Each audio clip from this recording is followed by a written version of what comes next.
light bulb joke ever told. Once upon a time, there was a light bulb. And for the sake of anthropomorphism, his name was Mike. Mike was a stubborn light bulb, perhaps the most stubborn light bulb that has ever been screwed into a socket. A small white conservative family moved into Mike's home. And things were going smoothly until the day Mike's filament burned out. A blonde woman who lived in the house attempted to change the light bulb to no avail. Assuming that either her hair color or her gender were the issue, the man of the house, as was his husbandly duty, attempted to unscrew Mike from his socket. But with all the might in his arms, he could not change Mike the light bulb. Not to be outdone, he made several quick phone calls to all of the white people that he knew. And still through all of their combined efforts, they could not change the light bulb. So they contacted all of the black people they knew, which was 4.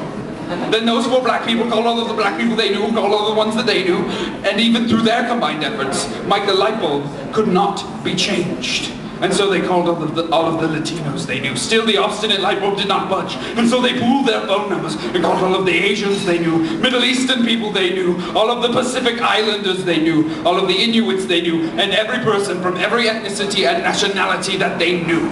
American, South American, Native American, Canadian, French, French-Canadian, British, Irish, Scottish, Spanish, Chinese, Cantonese, Vietnamese, Japanese, and any other kind of ish or ease that you could think of. Still, no movement in the light bulb.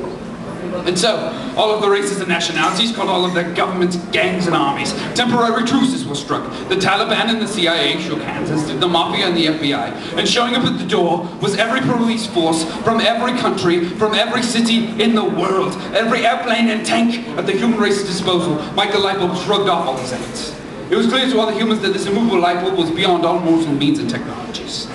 And so, every human race and government in the world contacted every religious organization, cult, alien expert, and supernatural expert on the planet. Christians of every denomination, Scientologists, Muslims, Wiccans, Buddhists, Taoists, ghost hunters, conspiracy theorists, ninjas and Jews all showed up to test their gods against Mike, the stuck light bulb. The Christians summoned Michael, the Archangel. The Jews summoned Moses. The cultists summoned Cthulhu. And the Muslims summoned someone important who I shan't mention for diplomatic reasons. The United States would be mad at me. Michael lowered himself from the gates of heaven, his outstretched wings beckoning all to stand in awe. 600 sinners were transformed into pillars of salt in his radius as he took hold of the light bulb and turned it with all of his might. Heaven's divine legion sing the battle hymn of the Republic as the house filled with holy light. And still, the light bulb stayed seated firmly in its socket.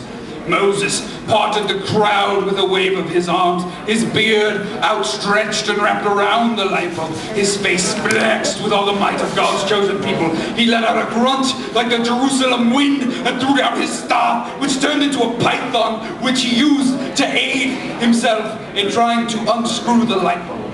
Still, the light bulb did not turn. Cthulhu outstretched his continuum of tentacles, their suction cups producing the vacuum of space, the infinite void.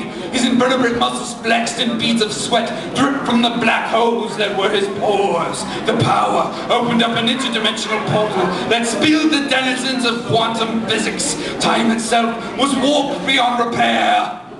But the light bulb refused Cthulhu's quantum torsion. And the guy the Muslims brought did something important, but it didn't work. A lone stranger passed by this house in which the holy beings of the world were gathered in. His tattered gray hair blocked his face, and his knotted beard stretched to his knees. The crippled old man hobbled in, supported by a black shillelagh. He made his way through the innumerable crowd, past Michael, Cthulhu, Moses, and the other guy. He climbed up the ladder, pulled a screwdriver from his pocket and a new light socket from his other pocket. He unscrewed the very light socket from the ceiling and installed a new one, then screwed in a new light bulb. The crowd stood speechless in awe of this mysterious wonder.